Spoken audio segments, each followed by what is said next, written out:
இன்றைக்கி நம்ம பார்த்த அஜித் படங்களில் ஓப்பனிங் ஒரு மாஸ் இன்ட்ரடக்ஷன் இருக்கும், ஒரு சாங் இருக்கும். அந்த மாதிரிலாம் இல்லாமல் இது வந்து ஒரு ஸ்டோரி பேஸ்டு படம் தான். அந்த ரசிகர்கள் அதை எதிர்பார்த்து வராதிங்கன்னு நான் சொல்லலை, மைண்ட் திரும்பி எல்லா இடத்துலாம் சொல்கிறார். அந்த மாதிரி மைண்ட் செட்டோட படத்துக்கு வராதிங்கன்னு. ஏன்னா தான் அஜித் ரசிகர்கள் ரொம்ப நாள் வந்து வெயிட் பண்ணிகிட்டு இருக்காங்க. அந்த படம் என்ன வந்தாலும் பரவாயில்ல, தலையை ஸ்க்ரீனில் பார்க்கணும் அப்படிங்கிற ஒரு ஆர்வத்தில் இருக்கிறாங்க. படத்துக்கு ஒரு எதிர்பார்ப்பு கூடியிருக்கு. தேட்டருக்குலையும் அதையும் பிடிச்சிருக்காங்க. கிட்டத்தட்ட 650 தேட்டருக்கு மேலே ரிலீஸ்க்கு பிளான் பண்ணியிருக்காங்க. அஜித் சொல்லியிருப்பாரா என்னங்கிறது ஒரு கேள்விக்குறி தான். ஏன்னா அஜித் அந்த மாதிரியான விஷயங்கள்லாம், அந்த வார்த்தைகள்லாம் பயன்படுத்த மாட்டார். ஒரு படத்தை முடிச்சு கொடுத்தாருன்னா அவர் அதோட போயிடுவார். அது ப்ரொடக்ஷன் கம்பெனி பார்க்குற வேலைகள். ஒரு ஆறுதலுக்காக கூட சொல்லியிருக்கலாம். நம்ம நிறையா செய்திகள், நம்மளே சில விஷயங்கள் பேசியிருந்தோம். பட் நம்ம வந்து கான்ட்ரவர்சியாக பேசலை. பட் அவங்க கான்ட்ரவர்சியாக பேசினதுக்கும் அவங்க சொல்கிற விஷயத்துக்கும் நிறையா டிஃப்ரெண்ட் இருக்குது. அப்படிங்கும்போது இது ஏற்கனவே படத்தில் நடந்த பிரச்சனைகள் தான். அஜித் மட்டும் தான் படம் பார்த்துருக்கிறாரு. படம் பார்த்துட்டு நல்லா இருக்குது, என்னுடைய கரியர்லேயே ஒரு புதுசான ஒரு அட்டம்ப்டாக இருக்குது அப்படின்னு அவர் சந்தோஷப்பட்டிருக்கிறாரு. இன்னைக்கு ரசிகர்கள் தான் அந்த படத்தை எப்படிங்கிறது அவங்க தான் முடியும். அஜித் ரசிகர்களுக்கு இந்த படம் வந்து படம் எப்படி இருக்குங்கிறது ரெண்டாவது பிரச்சனை விட்டுருங்க. இந்த படம் ஒரு ட்ரீட்டாக இருக்கும். அஜித்தை இது வரைக்கும் நம்ம பார்த்துட்டு இருக்கோம், சால்ட் அண்ட் பெப்பர் இல்லாட்டி ஒரு சாக்லேட் பாயாக பார்த்துக்கிட்டு இருந்த அஜித்தை இந்த படத்தில் வேறு ஒரு கெட்டப்பில் நம்ம பார்க்க போகிறோம். அதுவே ஒரு பெரிய அஜித் ரசிகர்களுக்கு ஒரு பெரிய ட்ரீட்டாக இருக்கும். ரெண்டாவது படத்தில் வணக்கம் சார். வணக்கம். விடாமுயற்சி எப்படி நேற்று பார்த்த மலேசியாலலாம் எல்லாரும் செலிப்ரேஷன் ஸ்டார்ட் பண்ணிட்டாங்க. அதுக்கப்புறம் மேக்கிங் வீடியோலாம் போட்டு காமிச்சாங்க. பார்க்குறதுக்கே ரொம்ப பிரமிப்பாக இருக்குது. அது இன்டர்நேஷ்னல் ஸ்டாண்டர்டில் எடுத்திருக்காங்களோ மேக்கிங் அப்படிங்கிற மாதிரி இருக்குது. இல்லை, இது வழக்கத்துக்கு மாறான ஒரு அஜித் படம். அஜித் படத்துக்கு உண்டான அந்த ஓப்பனிங் சீன்ஸோ பாட்டோ அதெல்லாம் இருக்காது. வந்து ஒரு முழுக்க வந்து ஒரு நார்மலான ஒரு ஆக்ஷன் ஓரியன்டான படம் தான் அது. நம்ம பார்த்த அஜித் படங்களில் ஓப்பனிங் ஒரு மாஸ் இன்ட்ரடக்ஷன் இருக்கும், ஒரு சாங் இருக்கும். அந்த மாதிரிலாம் இல்லாமல் இது வந்து ஒரு ஸ்டோரி பேஸ்டு படம் தான். அந்த ரசிகர்கள் அதை எதிர்பார்த்து வராதிங்கன்னு நான் சொல்லலை, மைண்ட் திரும்பி எல்லா இடத்துலாம் சொல்கிறார். அந்த மாதிரி மைண்ட் செட்டோட படத்துக்கு வராதிங்கன்னு. ஒரு ஆங்கில படத்தினுடைய தலைவர் தான் நமக்கு எல்லாம் தெரியும். ஆனால் இருந்தாலுமே இதில் கொஞ்சம் சில சேஞ்சஸ்லாம் பண்ணியிருக்காங்க. இது வரைக்கும் அந்த படம் வந்து இந்த ட்ரெய்லர் வர்றதுக்கு முன்னாடி வரைக்கும் இருந்த நெகட்டிவ் வேறு, ட்ரெய்லர் வந்த பிறகு வந்திருக்க படத்துக்கு கொஞ்சம் ஹைப் ஏறி இருக்குது.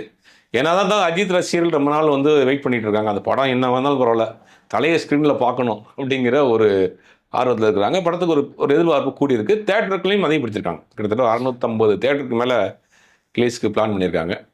ஒரு எதிர்பார்ப்பு படத்துக்கு கூடியிருக்கு. இப்போ இந்த படம் வந்து பார்த்திங்கன்னா ரெகுலர் படம் இல்லைன்னு சொன்னால் கூட மேக்கிங்லாம் பார்க்கும்போது ரொம்ப ஸ்டாண்டர்டாக இருக்குது. இல்லை, ஃபஸ்ட்டு மகிழ் திருமேனி மேலே வந்து ஒரு சின்ன குற்றச்சாட்டு இருந்துட்டு இருந்து ரொம்ப ஸ்லோவாக எடுக்கிறாருன்னு. ஆனால் அவர் எடுத்ததுக்கான அந்த ஒர்த்து க்ளீனாக தெரியுதுல்ல, உழைப்பு. ஒரு குற்றச்சாட்டு இல்லை, நிறைய குற்றச்சாட்டு மகிழ் திருமணி மேலே இருந்தது. இப்போ அது கொஞ்சம் கொஞ்சமாக வந்து அது மகிழ் திருமேனிக்கும் அவருக்கும் அஜித்துக்கும் ஒரு ஜென்ம பகைங்கிற மாதிரியான ஒரு விஷயம்லாம் போயிட்டு இருந்துச்சு. அவர் 2 பேருக்குள்ளே போச்சு. கேமராமேன் வந்து மாற்றிட்டாங்க. அஜித் வந்து ஒரு மூஞ்சிலேயே இனிமேல் முழிக்க மாட்டார் அப்படிங்கிற மாதிரியான ஒரு எக்ஸ்ட்ரீமான போன விஷயங்கள்லாம் இருந்துச்சு. ஆனால் இப்போ ஒரு பேச நடந்த சம்பவங்கள்லாம் சொல்கிறப்ப பார்க்குறப்ப அவங்களுக்கும் நல்ல ஒரு அண்டர்ஸ்டாண்டிங் இருந்திருக்கு. அதாவது மகிழை சூஸ் பண்ணதே அஜித் தான் சூஸ் பண்ணியிருக்காரு. எல்லா டேரக்டருக்கும் ஹீரோக்கும் ஷூட்டிங் ஸ்பாட்டில் சின்ன பிரச்சனைகள் இருக்கும். பட் அதை தாண்டி அவங்களுக்குள்ள ஒரு நல்ல ஒரு அண்டர்ஸ்டாண்டிங் இருந்திருக்கு அப்படிங்கிறது தான் இந்த படம் பார்க்குறப்ப தெரியுது. இப்போ இது ரசிகர்கள் வந்து மற்ற படங்களோட இந்த படத்துக்கு மட்டும் எதிர்பார்ப்பு ரொம்ப அதிகமாக இருக்குது. இந்த படம் எதிர்பார்ப்பு பார்த்தீங்கன்னா இந்த படத்துக்கு ஏற்கனவே இருந்த நெகட்டிவான விஷயங்கள், படம் ஆரம்பிக்க டேட்டு தள்ளி போய் இவ்வளோ நாள், இது வரைக்கும் அஜித்தினுடைய சினிமா கேரியர்லேயே இவ்வளோ நாள் டிலேவாக ஒரு படம் ப்ரொடக்ஷனில் இருந்ததுங்கிறது இந்த படம் தான் ஃபஸ்ட்டு. அது வந்து இவ்வளோ நாள் வந்து ப்ரொடக்ஷனில் இருந்தது, இவ்வளோ நாள் டேட்டு அனௌன்ஸ் பண்ணி தள்ளி போனதெல்லாம் வந்து முதல் முறையாக அந்த படம். அதுக்காக ஏற்கனவே படத்தில் வந்த சாங்குங்கெலாம் கூட கொஞ்சம் ஒரு மாதிரி மிக்சடான ரிவ்யூவாக இருந்துச்சு. இந்த விஷயத்தை பொறுத்த வரைக்கும் இப்போ வந்து ஒரு பெரிய எதிர்பார்ப்பை இந்த ரசிகர்களுக்கு உண்டாக்கியிருக்குன்னு தான் சொல்லும். சொன்னார் அசர்பைஜானில் எடுக்கும்போது நிறைய பனிப்புயல்லாம் பிரச்சனை வந்ததுன்னாரு. ஆனால் மகிழ் திருமேனி லேட் பண்ணாரா இல்லை உண்மையாகவே அங்கே என்விரான்மெண்டல் பிரச்சனை தானா? இல்லை, அது நடந்தது என்னென்னா, நம்ம இங்கேருந்து ஷூட்டிங் அங்கே போனாங்க. கிட்டத்தட்ட ஒரு 15 நாளைக்கு மேலே அவங்க ரூமை விட்டே வெளியில் இறங்க முடியல. அந்த அளவுக்கு பனிப்புயலில் காற்று கூட சேர்த்து மணல் புயல். வெளியில் இறங்கினா மூஞ்சிலாம் மணல் தூக்கி அடித்து போட்டோம். அந்த மாதிரியான ஒரு சுச்சுவேஷன். 15 நாள் வந்து ஓல் யூனிட்டுமே வந்து அவங்க இதில் தான் இருந்தாங்க, ஷூட்டிங் போக முடியாமல் ரூமில் தான் இருந்தாங்க. இப்போ எவ்வளோ ஆகும் செலவு? வெளிநாட்டில் ஒரு யூனிட்டை கூட்டு போய் உட்கார வச்சுக்கிட்டு ரூம் வாடகை கொடுத்து சாப்பிட்டுட்டு இருந்தால் எவ்வளோ ஆகும்? அப்போ அதுக்கப்புறம் அப்புறம் கேன்சல் பண்ணி திருப்பி வந்தாங்க. திருப்பியும் ஒரு கதை மாதிரி நடந்துச்சு. திருப்பி ஒரு 10 நாள் போயிட்டு இருக்கப்ப 12ஆம் நாள் 13ஆம் நாள் இதே மாதிரியான ஒரு பிரச்சனையாக வந்துச்சு. இத்தனை ஸ்ட்ரகிள் தாண்டி இந்த படம் இன்னைக்கு வந்து வந்திருக்கு. அதுக்கு பிறகு நமக்கு தெரியும் பாரமன் பிக்சர்ஸ் பிரச்சனை, நிறைய பிரச்சனைகளை தாண்டி விடாத பிரச்சனைகளை தாண்டி இன்னைக்கு விடாமுயற்சி வந்திருக்கு. இது இவ்வளோ நாள் கழிச்சு வந்திருந்த போது அஜித் சொன்னாரா நம்ம படம் வர அன்றைக்கி தான் பொங்கல் அப்படின்னுலாம் சொல்லிகிட்டு இருக்காரு இவர். இல்லை, அது அஜித் சொல்லியிருப்பாரா என்னங்கிறது ஒரு ஒரு கேள்விக்குறி தான். ஏன்னா அஜித் அந்த மாதிரியான விஷயங்கள்லாம், அந்த வார்த்தைகள்லாம் பயன்படுத்த மாட்டார். ஒரு படத்தை முடிச்சு கொடுத்தாருன்னா அவர் அதோட போயிடுவார். அது ப்ரொடக்ஷன் கம்பெனி பார்க்குற வேலைகள். ஒரு ஆறுதலுக்காக கூட சொல்லியிருக்கலாம், ரசிகர்கள் சுதந்திரக்கூடாதுன்றதுக்காக. அப்படி சொல்கிறாங்க அஜித்தை சொல்லியிருக்கலாமே. அவரே ஒரு ட்வீட் போட்டால் போதுமே, அது பத்திட்டு அதிகமே. இல்லை ஒரு வீடியோ போட்டால் போதுமே, கவலைப்படுறாங்க, சோர்ந்து போயிடாதீங்க, படம் வர்றதான் ஃபெஸ்டிவல்லாம்.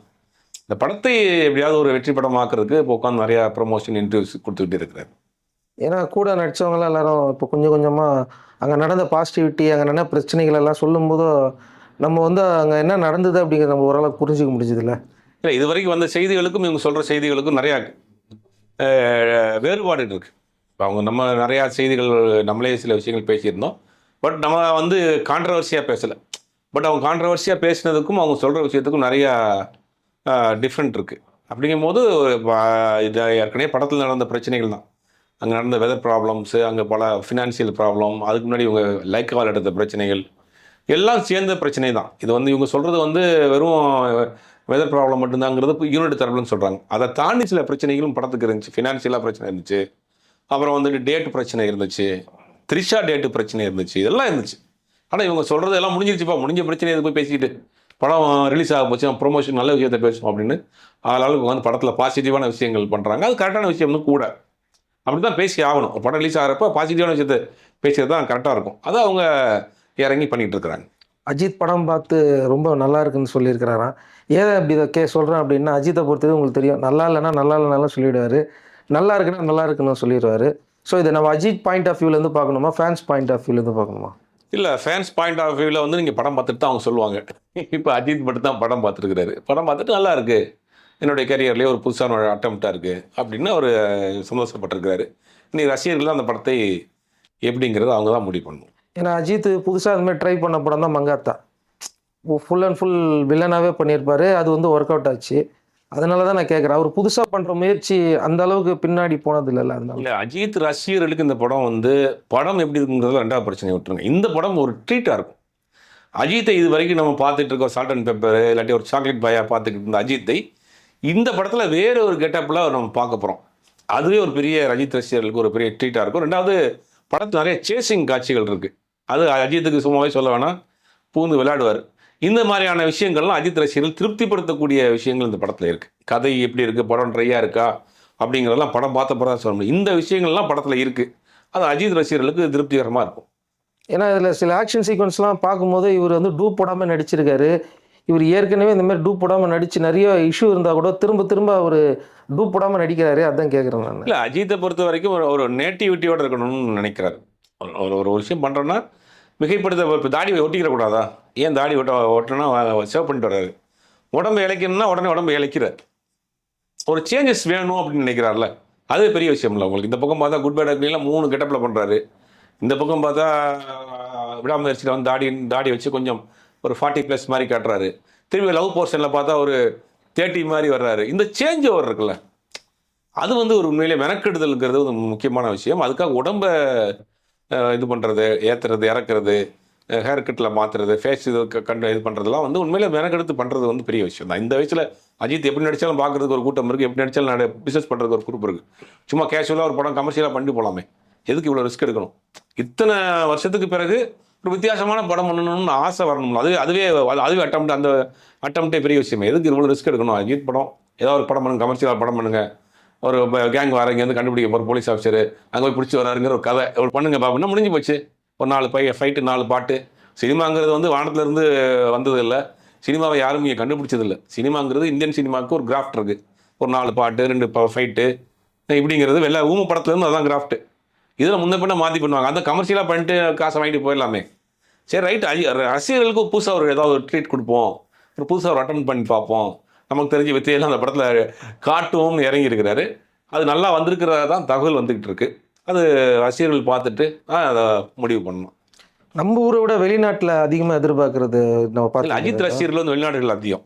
அது நீங்கள் பார்த்துருப்பீங்க. ஏற்கனவே மேட்ச் நடந்ததெல்லாம் அங்கே போய் கத்திட்டு இருந்தாங்க. உலகம் அஜித் ரசிகர்களை பொறுத்த வரைக்கும் அவங்க வந்து ஆர்கனைஸ்டாகவே இருக்க மாட்டாங்க. ஒரு மன்றத்தில் இருக்கிறோம், வந்து ஏதாவது ஒரு விஷயத்துக்கு செலிப்ரேட் பண்ணுறோங்கிற மாதிரி பெருசாக வந்து அவங்க அஜித் பிடிக்கும், ஆனால் ஏதாவது வேலை பார்த்துட்டு இருப்பாங்க. படம் வரப்போ வந்து படம் பார்ப்பாங்க. இதுதான் அந்த அந்த அவங்களுக்குள்ள ஒரு ஒத்துமையாக இருக்கும். அஜித்துக்காக வந்து ரொம்ப தீவிரமாக வந்து அந்த மாதிரி மன்றத்த வேலைகள் யார்ட்டையும் போய் இது பண்ணுற சில பேர் அந்த மாதிரி பண்ணால் கூட அதில் வந்து ரொம்ப தீவிரமாக இருக்க மாட்டாங்க. அஜித் பிடிக்கும், அஜித் படம் தான் பார்ப்பேன் அப்படிங்கிற ரேஞ்சிலே இருப்பாங்க. அவங்க எல்லாமே இப்போ ஒரு 30+ தாண்டின ஆடியன்ஸாகவும் இருக்கிறாங்க அஜித்துடைய ரசிகர்கள். அப்படிங்கும்போது இன்றைக்கி உலகம் முழுவதும் இருக்கக்கூடிய நிறைய அஜித் ரசிகர்கள் இந்த படத்துக்கு பெரிய அளவில் ப்ரீ புக்கிங்கில் வந்து புக்கிங் பெரிய அளவில் கலெக்ஷன் ஆகிருக்கு. அப்படிங்கும் அதுவே பெரிய சாதனையான விஷயம் தான். மலேசியாவில் காரெல்லாம் இறக்கிட்டு காரில் எல்லாம் போஸ்டர்லாம் ஒட்டி அவங்களே ஃபேன்ஸ் எல்லாம் எடுத்துகிட்டு போகிறாங்க. இல்லை, மலேசியா ரசிகர்களை பொறுத்த வரைக்கும் எப்பவுமே கொஞ்சம் நம்ம ரசிகர்கள் காட்டிலும் அவங்க ரொம்ப உற்சாகமாக இருப்பாங்க. அது அஜித்துக்கு மலேசியாவில் ஒரு பெரிய ஒரு சமீபத்தில் ஒரு மதுரையில் ஒரு சம்பவ நிகழ்ச்சிக்கு போயிருந்தேன். எங்கே பார்த்தாலும் அஜித் போஸ்டர் தான். கல்யாண வீடாக இருந்தாலும் காது குத்து வீட்டுக்கு எதுக்கு அஜித் போஸ்ட் போட்டிருக்கீங்க? தலையின் ஆசீர்வாதத்தோடு காது குத்து விழா, தலையின் ஆசீர்வாதத்தோடு கல்யாண விழா பார்த்தா எங்கே இது நான் நினைக்கிறேன், யார் அஜித் குமார் உங்களுக்கு என்ன செஞ்சார்? அவரே எனக்கு வேணாங்கிறாரு. இவ்வளோ ஏன் அந்த உண்மையில பார்த்துட்டே போனேன். வழி நடுக போஸ்ட் நிறையா அப்படின்ட்டு பார்த்துட்டே பரப்பி வச்சேன். ஒரு நடிகர் அவர் என்னை ஃபாலோ பண்ணாதீங்கன்றாரு. ஆனால் அதையும் மீறி ஒரு நடிகரை தாண்டி இன்னைக்கு அஜித் குமாருக்கு ஒரு மிகப்பெரிய ஒரு அங்கீகாரம் இன்னைக்கு மத்திய அரசு கொடுத்துருக்கு. அது மட்டும் இல்லாமல் மக்கள் மத்தியில் ஒரு பெரிய ஒரு மரியாதை வந்திருக்கு அஜித் மேலே. என்னன்னா இவ்வளோ பெரிய ரசிகர் பின்னாடி இருக்குது, அதை வச்சு அரசியலுக்கு வரலாம், அதை வச்சு என்னென்னமோ செய்யலாம். ஆனால் நீங்கள் எதுவும் யாரையும் முன்னாடி வராதிங்க, உங்கள் வேலையை பாருங்கள், நீங்கள் படிங்க, உங்கள் பேஷனை பாருங்கள், அப்பா அம்மாவை பாருங்கள், லைஃப்பை முன்னேறுங்க அப்படிங்கிற ஒரு விஷயம் இருக்குல்ல. ஒரு நடிகர் வந்து ஒரு தலைமுறை கூட்டம் பின்னாடி வருது இல்லையா, அந்த யங்ஸ்டர்ஸ், டீனேஜர்ஸ், அவங்களுக்கு வந்து ஒரு அப்பா அம்மா சொல்கிற ஒரு விஷயத்தை ஒரு மானசீக தலைவன் சொல்கிறான்ல, அது செய்கிறானோ ஏற்றுக்கிறானோ இல்லையா, ஒரு 10 பேருக்கு சொல்லி ஒருத்தர் ஏற்றுக்கிட்டா கூட பரவாயில்லையே. அந்த விஷயம்லாம் காமனாக இருக்கக்கூடிய சினிமா அரசியல் கிடையாது. என்னைக்காவது ஒரு நாளைக்கு படம் பார்ப்பாங்கல்ல ஒரு காமனான ஆடியன்ஸு, அவங்க மத்தியிலையும் அஜித் போய் சேர்ந்துருக்காரு. இப்போ என்ன ஒரு நடிகர் வந்து இவ்வளோ சோசியல் ரெஸ்பான்சிபிளாக இருக்கார். ஒரு மனிதர் நம்ம சொல்கிறத, ஒரு வாத்தியார் சொல்கிறத, ஒரு வீட்டில் அப்பா அம்மா சொல்கிறத ஒரு நடிகர் சொல்கிறாரு தான் ரசிகருக்கு அப்படிங்கிறது, அது ஒரு பெரிய ஒரு அஜித்துடைய இமேஜ் உயர்ந்திருக்குங்க தான் நான் பார்க்குறேன்.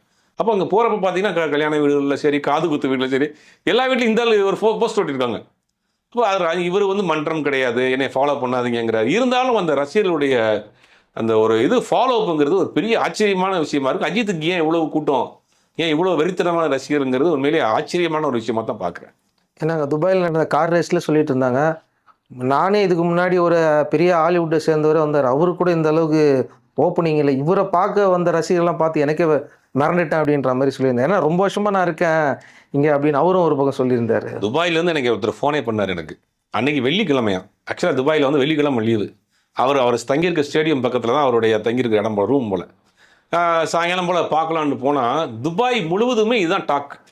எங்கே பார்த்தாலும் சினிமா பிரபலியர்கள் நிறைய பேர் அஜித் இந்தியாவிலேருந்து போனவங்க, வேலை பார்க்குறவங்க, இந்தியாவிலேருந்து போனவங்க அப்படின்னு அஜித் அந்த கேட்லேருந்து வெளியில் வந்தாலே ஒரு 500 கேமரா ஃபோக்கஸ் அங்கே போகுது. டக்குன்னு போகுது அப்படின்னா அங்கே இருக்கிற இன்டர்நேஷ்னல் பிளேயர்ஸ் இல்லாமல் யார் இவர் அப்புறம் எல்லாம் சொல்ற இந்தியன் ஆர்டிஸ்ட் இவர், அங்கே அவருக்கு வந்து பெரிய ஃபேன் ஃபாலோவர்ஸ். வெளியில் வர்றப்பங்கிற உடனே சவுண்டு, உடனே கிளாப்ஸ், உடனே விசில். அது ஒட்டுமொத்தமாக அந்த அன்னைக்கு முழுவதுமே துபாயில் ஒரு பெரிய டாக் ஆஃப் த டவுனாக வந்து அந்த அஜித்துடைய இருந்திருக்கு. அப்போ நாடுகள் கடந்து அஜித்துடைய ரசிகர்கள் இன்னைக்கு வந்து பெரிய அளவில் அஜித்தை செலிப்ரேட் பண்ணுறாங்க. அவர் வேணாம்னு ஒதுங்கி போக தான் அவர்கள் வந்து ரொம்ப அவரை தூக்கி பிடிக்கிறாங்கன்னு நான் நினைக்கிறேன். பத்மபூஷன் விருது அவருக்கு அந்த டிசர்விங்கான பர்சன் அப்படிங்கிற மாதிரி எல்லாம் சொல்லியிருக்கிறாங்க. ஏன்னா ஏதோ ஒன்று பண்ணிகிட்டு இருக்காருப்பா, சினிமாக்குள்ளே இருந்து வெளில வராமல் ஏதோ அங்கே அவர் கான்ட்ரிபியூஷன் பண்ணி ஒரு ரிஸ்க் எடுத்து ஒன்று பண்ணியிருக்கிறாரு. ஸோ அவருக்கு தாராளமாக போக வேண்டியது தான் அப்படின்ற மாதிரி நிறைய பேர். இல்லை, அந்த விருது வந்து அஜித்துக்கு வந்து ரொம்ப லேட்டுன்னு நினைக்கிறேன் நான். ஏன்னா சமீபத்தில் ஒரு ட்ரோன் தயார் பண்ணுற ஒரு விஷயம் பண்ணார். அது அண்ணா யூனிவர்சிட்டியில் இருக்கக்கூடிய ஸ்டூடெண்ட்டுக்கு அதை டெமாலிஷ் பண்ணி டெமோ பண்ணி காட்டுறாரு. அதை வந்து கிளாஸ் எடுக்கிறார், அந்த ட்ரோன் எப்படி தயார் பண்ணுறது. ஒரு நடிகராக இருக்கிற படம் தயார் பண்ணுவார், இல்லை அதிகபட்சம் அரசியல் கட்சி ஆரம்பிப்பார். எதுவுமே சம்மந்தம் இல்லாமல் இந்தியாவுக்காக கார்னெக்ஸ் விளையாட போகிறது, இங்கே பக்கம் ட்ரோன் தயாரித்து அந்த ஸ்டூடெண்ட் கிளாஸ் எடுக்கிறது, ஒரு அப்பா அம்மா ரெண்டு எக்ஸ்ட்ரீமான ஒரு ஏரியா. நடிகர் ஒரு பக்கம் கார் ரேஸுங்கிறது வந்து ஃபார்முலா 3ங்கிறதுலாம் வந்து மணிக்கு 250 கிலோமீட்டர் போகுன்றாங்க. அது கேட்க நமக்கே வந்து பயங்கரமாக இருக்குது. அந்த காரோட விலையே பல கோடி போகும். ஸ்பேர் ஒரு கார் வச்சுருப்பாங்களா, இது ஏதோ ஆக்சிடென்ட் ஆச்சா உடனே கொண்டு வரணுமா, அதுக்கு வந்து 3 டிரைவர் மாறி மாறி ஓடும். நிறையா அதை நம்ம கேள்விப்படுறப்ப நமக்கே பெரிய ஆச்சு, பெரிய ரிஸ்கியான வேலையாக இருக்குது. அதை விடாமல் போய் ஒரு 6 மாதம் ட்ரைனிங் எடுத்து அதில் தேர்ட் ப்ரைஸ் வாங்கி இன்னைக்கு வேறு ஏதோ போலந்து ஏதோ நாட்டில் ஓட்டிகிட்டு இருக்காரு. அப்படிங்கும்போது ஒரு நடிகர் வந்து எதுக்கு இவ்வளோ ரிஸ்க் எடுக்கணும், எதுக்கு இவ்வளோ பண்ணணும்? அப்போ எனக்கு பிடிச்ச விஷயத்தை நான் செய்கிறேன், உங்களுக்கு பிடிச்ச விஷயத்தை நீங்கள் செய்யுங்க, அவ்வளோதான். நம்ம 2 பேருக்குள்ள உறவு அவ்வளோதான். நான் படம் வந்தால் ரசிங்க, பாருங்கள், என்ஜாய் பண்ணுங்க அப்படிங்கிற விஷயம்லாம் மக்கள் மத்தியில் நாளுக்கு நாள் அந்த அஜித்துங்கிற ஒரு இமேஜ் வந்து கூட்டிகிட்டே போகுது. ஏன்னா எப்படி ஒரு மனுஷனாக இருக்காரு, என்ன செஞ்சாலும் அந்த வாட்டுக்கு கேஷுவலாக போயிட்டு இருக்கிறாரு. அப்படி சமயத்தை கொடுத்த ஒரு இன்டர்வியூ ஒன்று பார்த்தேன். யாரோ ஒரு லேடி ஒன்று கிராஸ் ஆயிரும், உடனே அவங்க லேடிட்டு அவ்வளோ கூலாக பேசியிருக்காங்க. அப்புறம் கல்யாண் மாஸ்டர் அடிக்கடி இந்த படத்தை பற்றின இன்டர்வியூலாம் கொடுத்துருக்காங்க. அதில் ஒரு விஷயம் பேசினார், ஒரு இன்டர்வியூ ஒன்று சமீபத்தில் கொடுத்துருக்காங்க. எனக்கு ஆச்சரியமாக இருந்தது. நிறைய விஷயங்கள் கேள்விப்பட்டிருக்கோம், அவர் கூட ஃப்ரெண்டாக இருந்தவங்க, படத்தில் ஒர்க் பண்ணவங்க நிறைய பேர் சொல்கிற விஷயங்கள் நம்ம கேள்விப்பட்டிருக்கோம். இருந்தாலும் கல்யாண் மாஸ்டர் பேசின ஒரு இன்டர்வியூ வந்து எனக்கே ஆச்சரியம். அவங்க அம்மா இறந்து போயிட்டாங்க, டான்ஸ் மாஸ்டர் கல்யாணுடைய அம்மா இறந்து போயிட்டாங்க. அது வந்து அஜித் வந்து ஹாஸ்பிட்டலுக்கு போயிருக்காரு. போயிட்டு அம்மாவோட பாடி என்னுடைய காரில் தான் கொண்டு போவேன் அப்படின்னு அஜித்துடைய காரில் அவரே டிரைவ் பண்ணி அந்த காரை கொண்டு வந்திருக்காரு. கல்யாண் மாஸ்டருடைய அம்மா இறந்து போனதுக்கு அந்த பாடியை இவருடைய காரில் வச்சு இவரே டிரைவ் பண்ணி கொண்டு வந்து வீட்டில் சேர போட்டு உட்காந்துட்டாங்க. அவர் ஒரு சொன்ன நான் இருக்கிறது ஒரு ஃப்ளாட்டு தான். அப்புறம் கொஞ்சம் நேரம் ஆனே கூட்டம் வந்துடுன்றதுக்காக நாங்கள் தான் ரெக்வெஸ்ட் பண்ணி அவரை அனுப்பிச்சி விட்டோம். நானும் இந்த வீட்டில் ஒரு பையன் மாதிரி தான், அவங்களுக்கு அம்மா எனக்கு அம்மா இல்லையா அப்படின்ற மாதிரி ஒரு சென்டிமெண்ட்டாக பழகின ஆட்கள் சொல்கிற விஷயங்கள்லாம் பார்த்தா மிராக்கிளாக இருக்குது. ஒரு மனுஷன் இப்படி டவுன் டு எர்த்தாக வாழ்ந்துகிட்டு இருப்பான் அப்படிங்கிற விஷயம்லாம் உண்மையிலேயே கூட சொல்கிறவங்க பழகினவங்க சொல்கிற விஷயம். எதுக்கு அவர் வந்து வருஷத்துக்கு ஒரு படம் தான் பண்ணுறாரு, அவர் வந்து பெருமையாக பேசி வாய்ப்புகள் வாங்குறது அவசியம் கிடையாது. அந்த பழகின ஆட்களுக்கு ஒரு ரெஸ்பான்ஸ் கொடுக்குற விஷயம் அப்படிங்கிறதுலாம் ரொம்ப பார்த்து செய்கிறார். அதெல்லாம் வந்து உண்மையிலேயே அஜித்தினோட இமேஜ் வந்து நாளுக்கு நாள் கூட்டிகிட்டே தான் போகுது. நிறைய பேர் சொல்லுவாங்க ஸ்க்ரீனில் பார்க்குறது வேற, நிஜ லைஃப்பில் வேற. ஆனால் இவர் வந்து நிஜ லைஃப்பில் வேற, ஸ்க்ரீனில் பார்க்குறது வேறையா இருக்கு. ஆமாம், ஸ்க்ரீனில் இருக்குது அப்படியே. ஆமாம், இவர் ஸ்க்ரீனில் வந்து என்னதான் வேற மாதிரி வந்தாலும் நிஜ லைஃப்பில் பார்க்கும்போது அப்படியே நிஜ ஹீரோ மாதிரியே இருக்கிறாருன்னு தான் சொல்ல நம்ம. இல்லை, ஸ்க்ரீன்லேயுமே தன்னை வந்து ஒரு பெரிய ஒரு புனிதராகவோ, தன்னை வந்து நாட்டை காப்பாற்ற வந்த ரட்சகராகவோ அந்த மாதிரியான காட்சிகளே இருக்காது படத்தில். ஆமாம், பார்த்தீங்கன்னா வந்து ஒரு இயல்பாகவே இருப்பார். தன்னை வந்து ஒரு பில்டப் விஸ்வாசம் ஒரு படம் பண்ணுவார். அந்த ஊரில் ஒரு சாதாரண ஒரு கிராமத்தில் இருக்கக்கூடிய ஒரு காமெடியாக இருக்கக்கூடிய ஒரு பையனாக இருப்பார். இந்த பக்கம் வீரன் பார்த்தா அது ஒரு வேறு மாதிரி படம் பண்ணியிருப்பார். எல்லா படத்துலையுமே தன்னை வந்து ஒரு நாட்டை காப்பாற்ற வந்த ஆள், இந்த உலகத்தை காப்பாற்ற வந்த ஆள், ஒரு தத்துவங்கள் சொல்கிற ஆள் மாதிரி எந்த படத்துலையும் தன்னை வந்து ஒரு பில்டப், கதைக்கு என்ன தேவையோ மங்காதான் படத்தை வெளியில் நடிச்சிருப்பாரு. தன் இமேஜை பார்த்து எங்கேயுமே வந்து கவலைப்பட்டுக்கிற மாட்டார். ஆனால் ரியல் லைஃப்பில் இமேஜ் வேறு மாதிரி இருக்குது. சினிமாவில் வந்து கதைக்கு தேவையான இமேஜை மட்டும் பயன்படுத்துறாரு. இது சினிமாவில் வந்து உல்ட்டா இருக்கும். நடிகர்கள் சினிமாவில் தன்னை வந்து பெரிய ஒரு புனிதராக காமிச்சிடுவாங்க, ரியல் லைஃப்பில் ரொம்ப மோசமாக இருக்கும். ஆனால் அஜித்தினுடைய லைஃப்பில் சினிமாவில் வேறு மாதிரி இருக்குது, ரியல் லைஃப்பில் வேறு மாதிரி இருக்குது பார்க்குறதுக்கு. அப்படிங்கும்போது அதுவே ஒரு ஆச்சரியமான விஷயமா இருக்குது. ஸோ அப்போ எனக்கு தெரிஞ்சு அந்த பத்மபூஷன் விருது அப்படிங்கிறது லேட்டுன்னு நான் சொல்லலாம். கண்டிப்பாக லேட்டான விஷயம் தான். ஏன்னா நிறையா இன்னைக்கு இந்தியாவுக்காக ஒரு பெரிய கான்ட்ரிபியூஷன் பண்ணியிருக்காரு, தமிழ்நாட்டுக்கு ஒரு பெருமையை சேர்த்துருக்கிறாரு. நிறையா இந்த ட்ரோனாக இருக்கட்டும், மற்ற விஷயங்களாக இருக்கட்டும். ரெண்டாவது, தனக்கு பின்னாடி வர கூட்டத்தை தப்பாக பயன்படுத்தலை. இப்போ முடிந்த அளவுக்கு அவங்கள வந்து எனக்கு பின்னாடி வராதிங்க, உங்களுடைய வேலையை பாருங்கள், உங்களுடைய லைஃப்பை பாருங்கன்னு சொல்கிற ஒரு அட்வைஸ் இருக்குல்ல. எம்ஜிஆர் பண்ணார் அந்த வேலையை. எம்ஜிஆர் எந்த படத்துலையுமே வந்து தம் அடிக்கிற மாதிரியோ தண்ணி அடிக்கிற மாதிரியோ அந்த மாதிரியான பெண்களை வந்து ரொம்ப டீஸ் பண்ணுற மாதிரியான விஷயங்கள் வைக்க மாட்டார். காதல் காட்சிகள் வேணா இருக்கும். ஆனால் அதனால தான் எம்ஜிஆர் ரசிகர்கள் தொடர்ந்து வந்து எந்த ஊருக்கு பண்ணி வச்சுங்க, அந்த ஊரில் ஜிம் இருக்கும், அந்த ஜிம்மில் பார்த்தீங்கன்னா எம்ஜிஆர் ஃபோட்டோ இருக்கும். எம்ஜிஆர் ரசிகர்கள் எல்லாமே ரொம்ப பாடி பில்டராக இருப்பாங்க, ரொம்ப அந்த மாதிரி உடல் விஷயத்தில் ரொம்ப ஆரோக்கிய விஷயத்தில் ரொம்ப கவனிப்பாக இருப்பாங்க. பெண்கள்கிட்ட ரொம்ப மரியாதை, வயசானவங்கள்ட்ட ரொம்ப மரியாதை, அப்பா அம்மாட்ட இதாக இருக்கணும் அப்படின்னு எம்ஜிஆர் ஒவ்வொரு படத்துலையும் ஒரு கமர்ஷியல் படமாக இருந்தால் கூட அங்கே சொல்லிட்டே இருப்பார் இதெல்லாம் செய்யணும் அப்படின்னு. அப்போ அந்த ரசிகர்கள் அப்படியே ஃபாலோ பண்ணிட்டு இருந்தாங்க. எனக்கு தெரிஞ்ச அதுக்கு பிறகு அஜித் வந்து இப்போதான் பேச ஆரம்பிச்சிருக்காரு. ரசிகர்கள் வந்து ரசிகர்களாக இருங்க, உங்கள் வேலையை பாருங்க அப்படின்னு சொல்கிற விஷயம்ங்கிறது உண்மையிலேயே ஒரு பெரிய வரவேற்கத்தக்க விஷயம் தான். சரிங்க சார், அடுத்து விடாமுயற்சி ரிலீஸ் அன்னைக்கு இன்னும் நிறைய பேச வேண்டியது இருக்குது. நன்றி.